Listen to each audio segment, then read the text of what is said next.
एक ओंकार सतनाम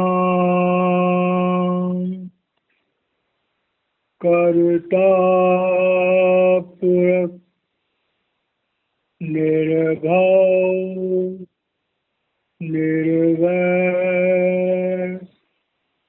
अकाल मूरत अजूनी सैगं गुरु प्रसाद जप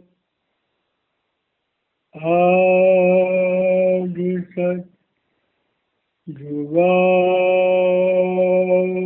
सच है भी सच नानक होसी भी सच। पहली पातशाही श्री गुरु नानक देव जी महाराज की ये पवित्र रचना जप जी का मूल मंत्र है।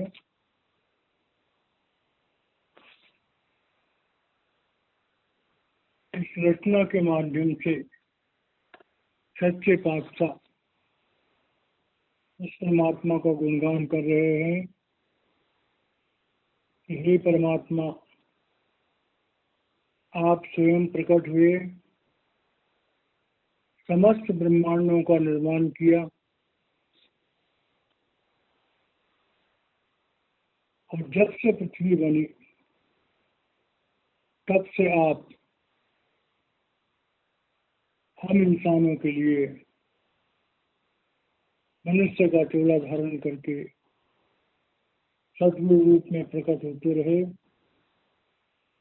आज भी इस पृथ्वी पर आप कहीं न कहीं किसी मनुष्य चोले में काम कर रहे हैं और जब तक सृष्टि रहेगी तब तक आपकी सत्ता हम इंसानों को मनुष्य रूप में आकर के चिताती है।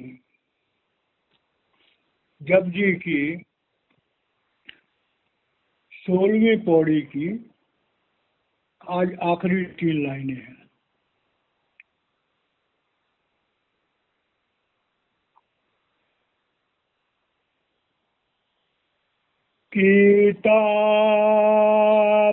कीतापसाव एको कवां किसते होए लख दरिया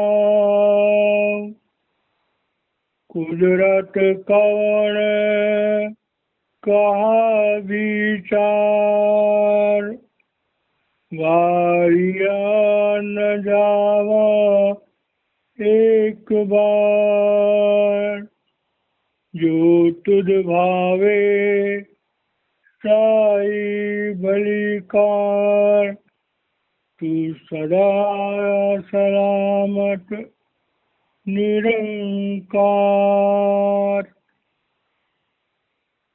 अब जप जी की इन लाइनों को समझने के लिए हमें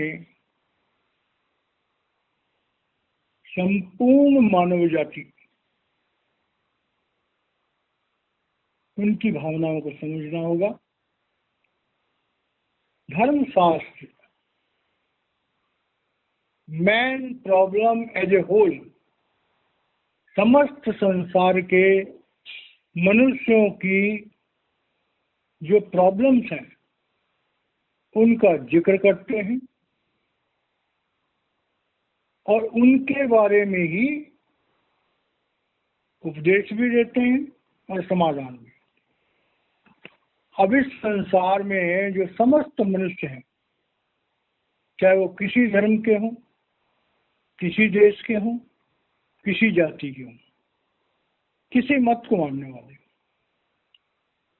अगर हम उस चीज को निरीक्षण करें तो संसार में हम यह पाते हैं कि धर्म की 3 अवस्थाएं होती हैं। पहली अवस्था होती है मानना, दूसरी अवस्था होती है जानना, और तीसरी अवस्था होती है पाना। तो अगर एक बात पूछी जाए संसार के समस्त लोगों से कि क्या आप प्रभु के अस्तित्व को मानते हो, तो संसार के 95% लोग हाथ खड़ा कर देंगे, हाँ जी हम भगवान को मानते हैं। अलग बात है कि अपने अपने धर्मों के मुताबिक, अपनी अपनी मान्यताओं के मुताबिक वो उस परमात्मा को मानते हैं। कोई बात नहीं, अच्छी बात। अगर ये पूछा जाए क्या आप उस परमात्मा को जानने का प्रयास करते हो, तो 95% लोगों में से मात्र 10% लोग होंगे जो हाथ खड़ा करेंगे कि हाँ मैं उस परमात्मा को जानने का प्रयास करता हूँ। और कहीं ये पूछ लिया जाए कि क्या उस परमात्मा को आपने जान लिया, क्या आपने उस परमात्मा को देख लिया, तो शायद लाखों में भी कुछ मुश्किल से एक हाथ उठेगा कि हाँ मैंने उस परमात्मा को जान लिया। भगवत गीता में एक श्लोक आता है कि मनुष्याणाम सहस्रेषु कश्चित यतति सिद्धयो यततामपि सिद्धानाम कश्चित वेति तत्वतः। गीता कहती है कि 1000 में से एक इंसान है वो अपने धर्म को जानने की कोशिश करता है, जिस मर्जी धर्म को। और ऐसे ही हजारों लोगों में से कोई बिरला होता है जो अपने धर्म के आंतरिक भाव, जिसे हम आत्मज्ञान कहते हैं, उसको प्राप्त करते हैं। तो संसार में धर्म शास्त्र जो है ठीक है, उनका उच्चारण करना, पढ़ना, उनका गायन करना मुबारक है, जरूरी है। लेकिन उससे अगला स्टेप जब आता है तो वो है जानने का प्रयास। अब देखिए, हम दुनिया में देखें, जो लोग कहते हैं हम धर्म को मानते हैं, उनकी क्या अवस्था है। कभी कभार अपने धर्म स्थानों में चले गए, घर में अपने धार्मिक चिन्हों को रख लिया, हमारी वेशभूषा हमारे धर्म का बयान करती है, हमारे घरों में हमारी धर्म पुस्तकें मौजूद होती है। अक्सर घरों में देखा जाता है कि लोग धर्म पुस्तकों को सजा के रख देते हैं, जिससे लोगों को पता लगे कि मैं धार्मिक हूँ। और कई कई तो इतने समझदार होते हैं कि उन धर्म पुस्तकों को ला करके शायद ही कभी 10-20 पन्ने पलटते हैं।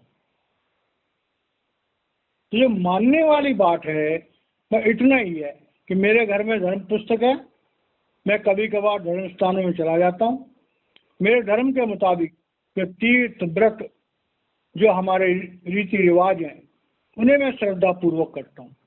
परमात्मा इससे भी बहुत खुश होता है। लेकिन क्या इससे हमारे मानव जीवन के सच्चे उद्देश्य की पूर्ति होती है? अब आ जाओ जानने के लिए। तो जानने की जब बात आती है तो वो जो 10% लोग हैं वो क्या करते हैं, अपने धर्म स्थानों में बार बार जाते हैं। धर्म स्थानों में जाकर के खाली मत्था टेकने के अलावा वहाँ सत्संग भी सुनते हैं, अपने धर्म शास्त्रों का स्वाध्याय करते हैं, उन्हें जानने का प्रयास करते हैं। और जब उन्हें जानने का प्रयास करते हैं तो हमारे सामने एक सवाल पैदा होता है कि हम इन धर्म शास्त्रों में पूजा पद्धति, कर्म कांड के बारे में मन बुद्धि के द्वारा जो प्रभु की भक्ति होती है उसे तो हमारी समझ में आ जाती है और उसे समझाने वाले भी बहुत मिल जाते हैं। लेकिन जब ये बात आती है कि वो परमात्मा कौन है, कहाँ रहता है, उसका क्या स्वरूप है, उसकी झलक धर्मशास्त्रों में मिलती है। धर्मशास्त्रों में मिलती है। हर धर्मशास्त्र बताता है कि वो परमात्मा ज्योति स्वरूप है, वो परमात्मा सब स्वरूप। लेकिन जब उसे पाने की बात आती है तो हमारे सामने समस्या आती है कि हमें ऐसा आत्मज्ञानी मनुष्य चाहिए, मनुष्य रूप में, जो हमारी बोली बोलता हो, जो मनुष्य हो, और मनुष्य रहते हुए वो हमें उस परमात्मा की उस शक्ति से, जिसका नाम ज्योति और श्रुति है, समस्त ब्रह्मांड के, समस्त धर्मों के, समस्त धर्म पुस्तकों के, समस्त धर्म स्थानों का जो निचोड़ है वो यह है, परमात्मा ज्योति स्वरूप है और परमात्मा सब स्वरूप। अब हमारे सामने सवाल आता है कि ऐसा इंसान हमें मिले जो हमें बताए, थ्योरेटिकली और प्रैक्टिकली अनुभव कराए। तो जब वो प्रैक्टिकली हमें अनुभव कराएगा और तब जो है हम जब ये जान पाएंगे इस मनुष्य शरीर में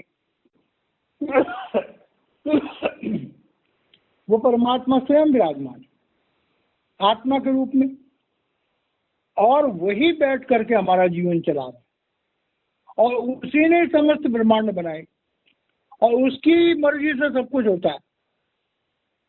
तब हमारे सामने एक बहुत बड़ा सवाल पैदा होता है, जो परमात्मा ही सब कुछ है, परमात्मा ही सब कुछ करता है, तो फिर भी ये बताओ दुनिया के लोग जो हैं सारा संसार परेशान है। एक कहता है मैं ये कैसे करूं, कोई कहता मैं वो कैसे करूं, कोई कहता मैंने इतना बड़ा तीर मार दिया है, कोई कहता मैंने इतनी बड़ी अचीवमेंट कर दी है, कोई कहता मैं करोड़पति अरबपति बन गया, कोई कहता मैं बड़ा बड़ा साइंटिस्ट बन गया।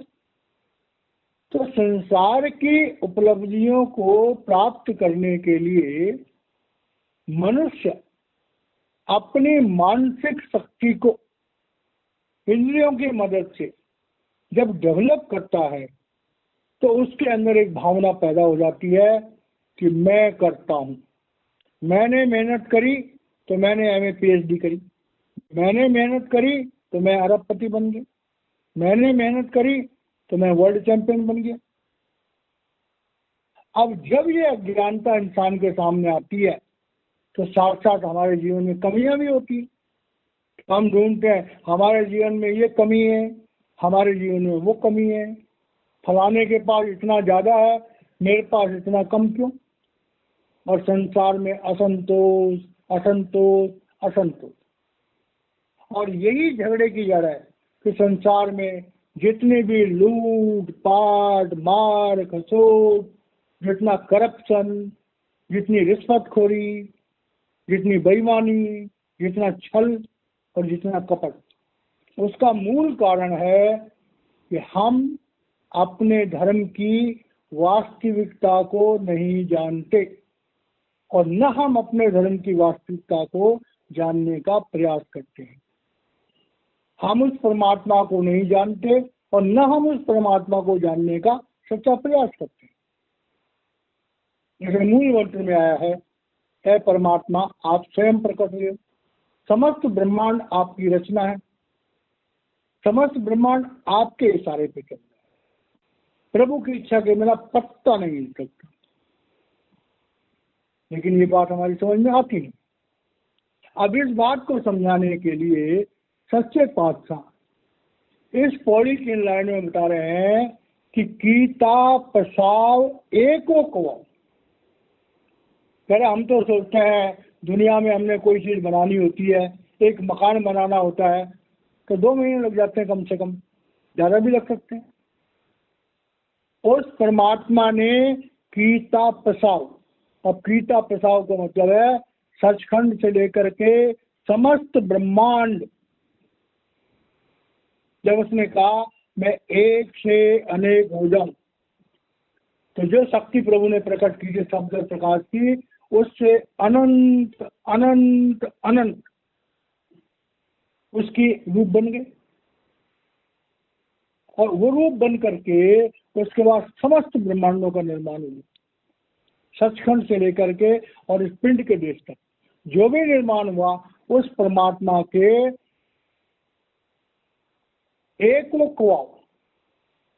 एक संकल्प से समस्त ब्रह्मांड जो है परमात्मा के संकल्प मात्र से उत्पन्न हो गया, बन गया। धर्म शास्त्र में आता है, प्रभु ने कहा हो जा और हो गया। साइंस भी कहती है कि ये ब्रह्मांड जो है, साइंस की लेटेस्ट फाइंडिंग है, बिग बैंग थ्योरी, कि बड़ी जोर से धमाका हुआ, उसमें से प्रकाश निकला और समस्त ब्रह्मांड जो है वो अस्तित्व में आ गए। और उसके बाद किसते हुए लख दरिया, और उस शब्द की धारा के द्वारा लाखों धाराएं निकली। अब जब वो लाखों धाराएं निकली है तो ये संसार में हम देखते हैं कि कितनी विभिन्नताएं, संसार में हजारों तरह की विभिन्नताएं कि पृथ्वियां बनी। अब इस पृथ्वी के अंदर पेट्रोल भी है, इस पृथ्वी के अंदर खनिज पदार्थ भी हैं, हजारों तरह के मिनरल्स। और अगर हम संसार में देखें तो प्रभु ने क्या बनाया कि हमारे 30 लाख किस्म के तो वनस्पति है, 27 लाख किस्म के कीड़े मकोड़े हैं, 14 लाख किस्म के पक्षी हैं, 9 लाख किस्म के पानी के जीव हैं और 4 लाख किस्म के भूत प्रेत यक्ष गंधर्व मनुष्य। तो 84 लाख किस्म के जो जीव हैं, जो 5 भूत है, पृथ्वी तत्व, जल तत्व, अग्नि तत्व, वायु तत्व, और हजारों तरह की गैसें हैं। इंसान जो है वो अपनी बुद्धि लगा लगा के प्रभु की उन दातों को खोज रहा है, लेकिन उसका 1% भी अभी तक समझ नहीं पाया। श्री गुरु नानक देव जी महाराज कह रहे हैं कि उस परमात्मा के एक संकल्प मात्र से करोड़ों ब्रह्मांड अस्तित्व में आ गए, 84 लाख योनियां बन गई, हजारों तरह के खनिज पदार्थ बन गए, लाखों तरह के पेड़ पौधे बन गए। तो ये सोचो कि जिस परमात्मा के एक शब्द उच्चारण करने से और समस्त ब्रह्मांड अस्तित्व में आया, क्या हम उस परमात्मा की उस असीम शक्ति को स्वीकार करते हैं? अब सवाल पैदा होता है कि जिसको ज्ञान ही नहीं है उसकी बारात। कौन देश का राजा है, एक अनाड़ी को क्या मतलब? भाई मतलब तो उसे हो जिसे धन की चाह है, मान की चाह संसार में। इसी तरह से अध्यात्म में जब हमें कुछ प्राप्त करने की चाह होती है तो तब हम इन चीजों को देखते हैं। परमात्मा कौन? चलो ढूंढो धर्म पुस्तकों में। धर्म पुस्तकें कहती हैं वो ज्योति स्वरूप है, सब स्वरूप। तो सवाल पैदा वो कहाँ रहता है? धर्म पुस्तकें कहती हैं कि मनुष्य के अंदर ही रहता है, घट में है, सूझे नहीं। लानत ऐसी जिन और तुलसी यार संसार को भयो मोतिया बन। अरे वो परमात्मा हमारे अंदर ही विराजमान। तो मतलब क्या निकला कि प्रभु की तरफ जब हम कदम बढ़ाते हैं, धर्म शास्त्रों का स्वाध्याय करते हैं, धर्म स्थानों में जाकर के निरीक्षण करते हैं, तो रिजल्ट निकलता है कि वो परमात्मा हमारे इस मनुष्य शरीर के अंदर विराजमान। इसीलिए इस शरीर को नर नारायणी देता गया। अब ढूंढो, तो ढूंढो कैसे? वो आंख बंद है जिससे वो दौलत देखी जाएगी। तो सवाल पैदा, जाओ किसी से ऑपरेशन करा के आंख ठीक करा लो। तो मतलब क्या है? एक सच्चे और जिंदा सदगुरु की खोज। अगर हमने प्रभु के बारे में जानना है, अपनी आत्मा के बारे में जानना है, तो हमें एक आंख वाला आत्मज्ञानी गुरु चाहिए। जब आत्मज्ञानी गुरु आए हमारी जिंदगी में आएगा तब हमें पता लगेगा वो परमात्मा कितना बड़ा है। वो परमात्मा सर्वव्यापी है, वो परमात्मा सर्वशक्तिमान है। वो सब परमात्मा सबका दाता है, सबका पिता है। मनुष्य जो है एक चींटी के बराबर उसकी जिंदगी है, लेकिन अज्ञानता के कारण से वो अहंकार में मस्त हाथी की तरह डोलता। जरा सी किसी को ताकत आ जाए तो परमात्मा को भी चैलेंज कर देता। जरा सा किसी को बौद्धिक ज्ञान आ जाए तो परमात्मा को भी चैलेंज कर देता है।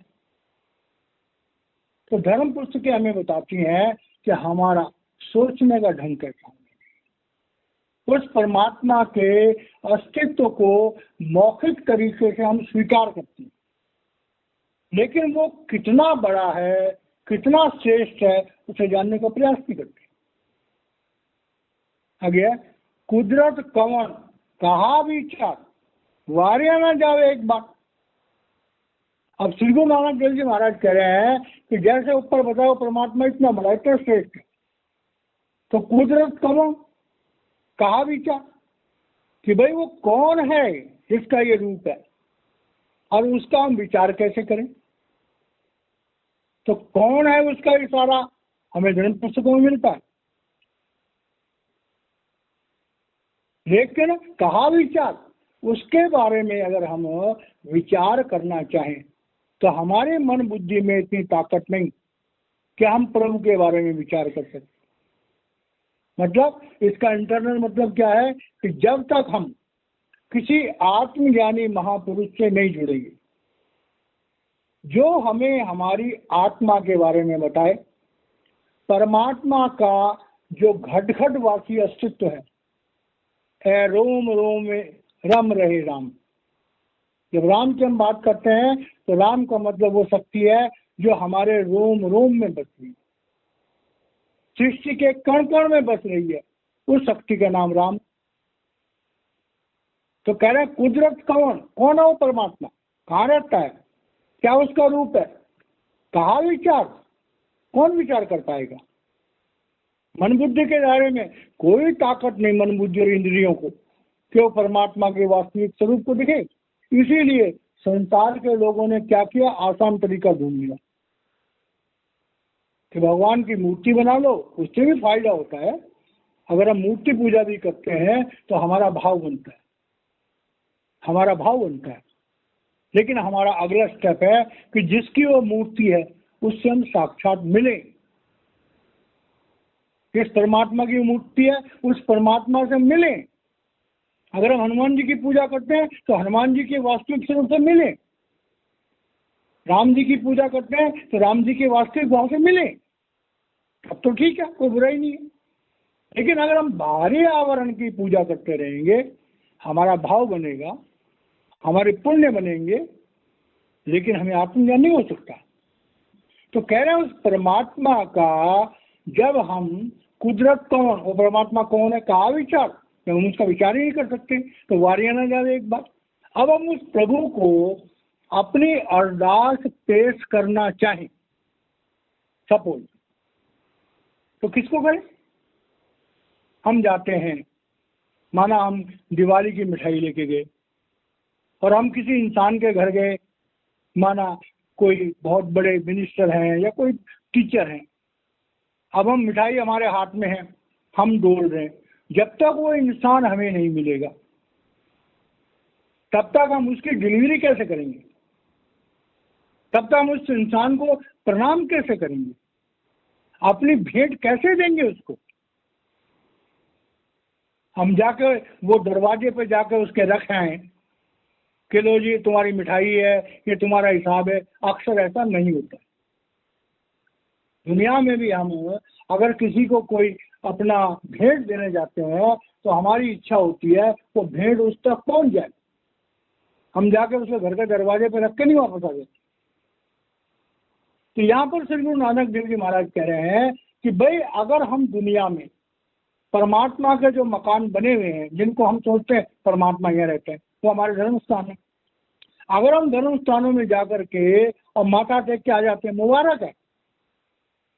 लेकिन हमारी माना हम फूल लेके आए, हमने मूर्ति को चढ़ा दिया, तो फूल भी नाशवान है और मूर्ति भी नाशवान है, वहां तक तो ठीक है।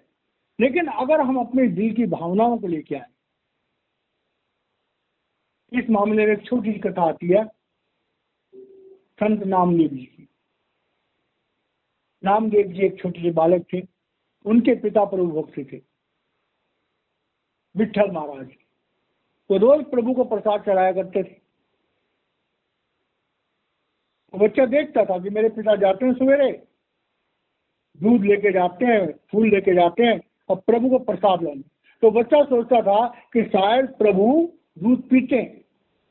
तो एक बार उनके पिता किसी दूर की यात्रा पे चले गए, तो उन्होंने नामदेव जी से कहा, बेटा ऐसा करना, सवेरे जो है वो ठाकुर जी को प्रसाद चढ़ा देना। उन्होंने कहा अच्छा जी। अब बालक के संस्कार थे।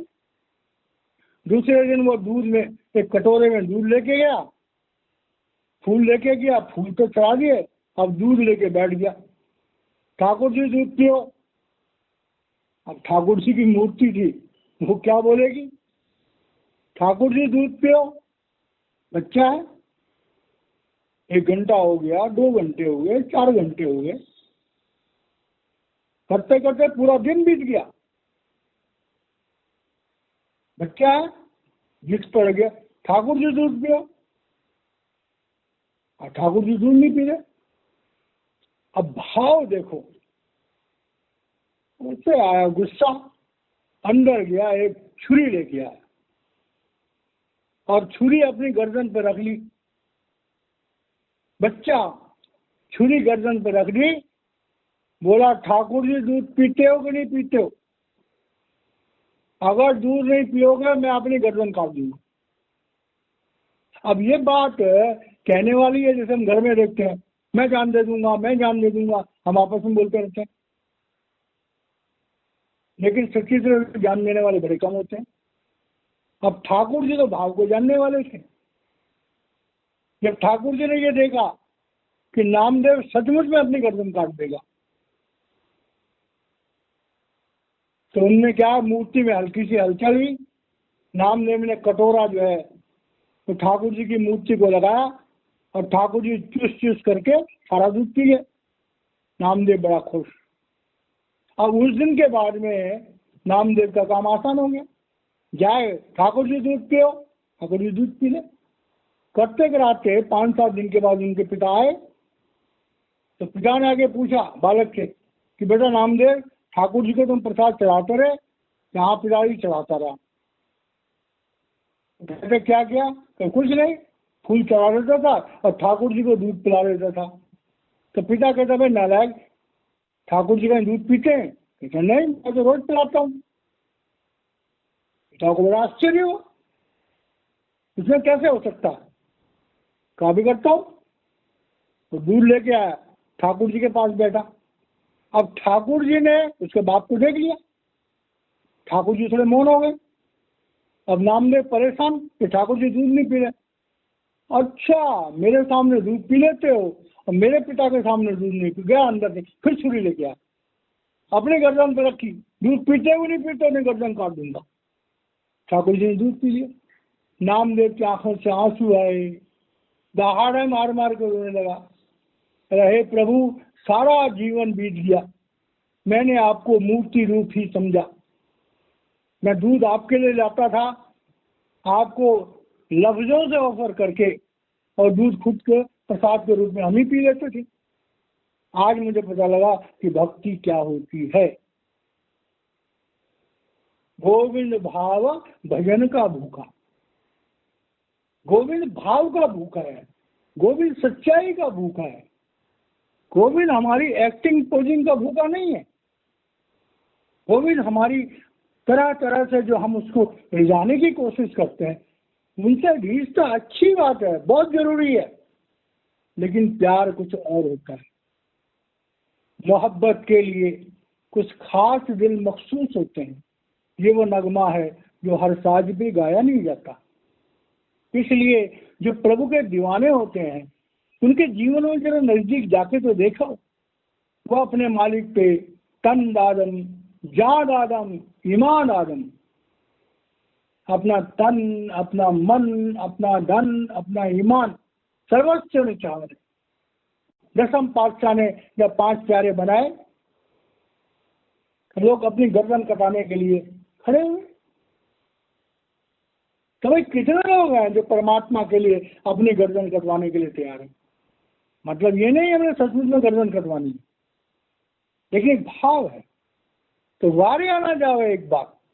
श्री गुरु नानक देव जी महाराज कह रहे हैं, हजारों लाखों करोड़ों में से कोई एक शिष्य होता है जो अपनी आत्मा को, अपने सर्वस्व को गुरु को निछावर करता है।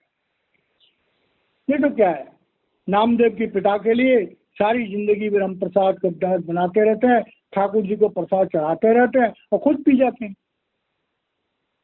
श्री गुरु नानक देव जी महाराज कह रहे हैं, उस प्रभु की वास्तविकता को जब तक हम जानेंगे नहीं, तब तक हम उस प्रभु के अस्तित्व को बाहरी मन से कह सकते हैं हम मानते हैं परमात्मा, लेकिन वो परमात्मा स्वयं हमारे अंदर विराजमान है। जब तक हमने आत्म साक्षात्कार नहीं किया, तब तक हम परमात्मा साक्षात्कार नहीं कर सकते। भागवत में आता बार बार कि कृष्ण को मिलना है तो राधा को खुश करो। राधा कौन है? हमारी आत्मा। हमारी आत्मा ही परमात्मा को मिल सकती है और बाहर हमारी मन इंद्रियां। तो हमारे अंदर जो हमारी आत्मा वो राधा को रूप है, राधा कृष्ण को मिलेगी, हमारी आत्मा परमात्मा को मिलेगी। तो गुरु नानक देव जी महाराज कह रहे हैं, उस प्रभु पर वारी जाओ, लफ्जों से नहीं, बाहर के पदार्थों से नहीं, अपनी जान कुर्बान करो, अपने ईमान को कुर्बान करो, अपनी भावनाओं को कुर्बान करो। प्रभु का नाम जब आए तो आंखों से आंसू की धारा निकलनी चाहिए। जब कभी साकिए मदहोश की याद आती है, नशा बनकर मेरी रग रग में समा जाती। तो प्रभु भक्ति लफ्जों का मजमून शुरुआत में है, बाद में नहीं। तो श्री गुरु नानक देव जी महाराज कह रहे हैं कि भक्ति के मर्म को समझो, और आगे कह रहे हैं, जो तुझ भावे साई बलिकार तू सदा सलामत। अब संसार में हम जितने काम करते हैं, सब लोग जानते हैं, भौतिक संपदा, भौतिक मान सम्मान कोई भी साथ जाने वाला नहीं। जो तुझ भावे साई बलिकार, बलिकार का मतलब हमारा भला काम वही है जो प्रभु को भाए। संसार में हम जितने काम करते हैं उसमें भलीकार क्या है? जो चीज प्रभु को भाए। अब प्रभु को क्या चीज भाती है? प्रभु को भाती है कि हम मनुष्य होकर के परोपकार करें। दर्द दिल के वास्ते पैदा किया इंसान को, वरना ताप के लिए कुछ कम जिक्र भी है। परमात्मा ने मनुष्य का चोला जो बनाया था, तो अपनी ताकत प्रेम का अंश डाल करके मनुष्य के चोले को पृथ्वी पर उतारा था। तो मतलब क्या हो गया? जो इंसान स्वयं को मनुष्य समझता है, इंसान समझता है, उसका काम है मिल बांट के खाना, दूसरों की मदद करना, कमा करके खाली अपने ही पेट मत पालो। हम लोग क्या करते हैं? लाखों करोड़ों अरबों रुपये कमाते हैं, करोड़ों करोड़ों रुपये गाड़ियां करते हैं, करोड़ों करोड़ों के मकान लेते हैं। जब किसी गरीब को देना होता है तो हम 10 रुपये, 20 रुपये, 50 रुपये, 100 रुपये। बड़े कम लोग होते हैं जो किसी गरीब की बेटी की पूरी शादी का खर्चा उठा लेते हैं, किसी गरीब के बच्चे का पूरा पढ़ाई का खर्चा उठा लेते हैं। ऐसे लोग बहुत सारे लोग हैं। तो वाणी हमसे कहती है कि वो काम करो जो प्रभु को भाए। दुनिया में भी रहो, जरूरी है, लेकिन साथ साथ और धीरे धीरे धर्म का बहुत अच्छा। हर धर्म में लोग बड़ा दुनिया भर का बहुत दान देते हैं। हमारे धर्म स्थान 50-50 करोड़, 100-100 करोड़ के धर्म स्थान बने हैं। तो जितना ध्यान हम अपने धर्म स्थानों को रखते हैं, धर्म स्थान ईंट पत्थर के मकान, मनुष्य हाड़ मांस का मंदिर है जिसमें परमात्मा रहता है। तो जितनी आस्था हम अपने धर्म स्थानों के लिए रखते हैं, उतनी आस्था हम गरीबों के लिए भी रखें, मोहताजों के लिए भी रखें, उन लोगों के लिए रखें जिनके पास कमियां हैं। और दिल खोल कर, अगर हमारे पास धन है तो दिल खोल करके हम गरीबों में बांटें। अगर हमारे पास ज्ञान है, दिल खोल करके हम अज्ञानियों के बीच में बांटें। वाणी कहती है वो काम करो जो तुझ भावे, है परमात्मा जो तुझे अच्छा लगता है मुझसे वो करा। सारी बलिकार, मेरे जीवन का जो असली उद्देश्य है, मेरे जीवन की भलाई इसी बात में है कि मैं वो काम करूं जो प्रभु को भाई। तू सदा सलामत निरंकार। हे प्रभु, सिर्फ आप ही हमेशा रहने वाले। परमात्मा अविनाशी है। परमात्मा के अलावा समस्त ब्रह्मांड नाशवान है। धर्मशास्त्र में आता है जब प्रलय होती है तो 3 लोक की जो सृष्टि है वो खत्म हो जाती है। जब महाप्रलय होती है तो प्रब्रह्म का देश भी खत्म हो जाता है, खाली सचखंड बचता है। तो इसलिए जो रूहें सचखंड चली जाती हैं वही असल में अमर हैं। यहाँ तक कि प्रब्रह्म में भी जो देश में रूहें हैं उन्हें भी स्ट्रगल करना पड़ता है प्रभु से एक में होने के लिए। तो वाणी जो है वो रूहानियत की एक पाठशाला है, एक लेबोरेटरी है। जब हम धर्मशास्त्रों को पढ़ें तो धर्मशास्त्रों के जो हमारे कलाम हैं उनको हम अपने शरीर रूपी प्रयोगशाला में उनका प्रयोग करें, उनको सिद्ध करें कि वाणी जो बोल रही है वो सच है। तो इस तरह से सब के माध्यम से हमें शिक्षा मिलती है। हमें अपने जीवन को ऐसा बनाना चाहिए कि प्रभु हमें देख के खुश हो, वो हमें नालायक ना कहे। हर पिता अपने पुत्र को अच्छी अवस्था में देख के खुश होता है। परमात्मा जब ये देखता है कि मेरा बच्चा संसार में जाकर के मेरा रिप्रेजेंटेशन कर रहा है तो बड़ा खुश होता है। और यही हमारे मनुष्य जीवन का सच्चा उद्देश्य है। तो आज हमारी ये 16वीं पौड़ी यहाँ पर खत्म होती है और इसका हमें जो मर्म मिला कि हमें परमात्मा के अस्तित्व को मानना चाहिए, उसे जानने के लिए धर्म पुस्तकों का स्वाध्याय करना चाहिए, सत्संगों में और धर्म स्थानों में ज़्यादा से ज़्यादा जाना चाहिए। और उसके बाद हमारा ये भी फर्ज है किसी आत्मज्ञानी से मिल करके हमें उसकी वास्तविकता, उस आत्मज्ञान को, उस सच्चाई को जरूर जानना चाहिए। कि जब हम सच्चाई जान जाएंगे तो हमारा आत्म साक्षात्कार होगा, तब हम अपनी आत्मा को अपने प्रभु को सौंप सकेंगे। परमात्मा को हम मन इंद्रियों को नहीं सौंप सकते, वो उन्हें स्वीकार नहीं करता। परमात्मा स्वीकार करता है आत्मा, वो उसका अंश है। तो इस तरह से इस वाणी में हमें जो भी रहस्य मिले हैं, हमारा सौभाग्य, मेरे गुरुदेव का आशीर्वाद है कि वो हमें इन सब चीज़ों का मतलब बताते हैं। ये जो सेवक आपके सामने है वो एक स्पीकर की तरह से, पीछे जो आवाज़, जो शब्द मेरे गुरुदेव भेजते हैं वो इस मुंह से उच्चारण हो जाते हैं। मैं स्वयं में कुछ भी नहीं हूँ, मेरे गुरुदेव का ही प्रसाद है जो बट रहा है। इन शब्दों के साथ मैं वाणी को विराम देता हूँ। जय महाराज।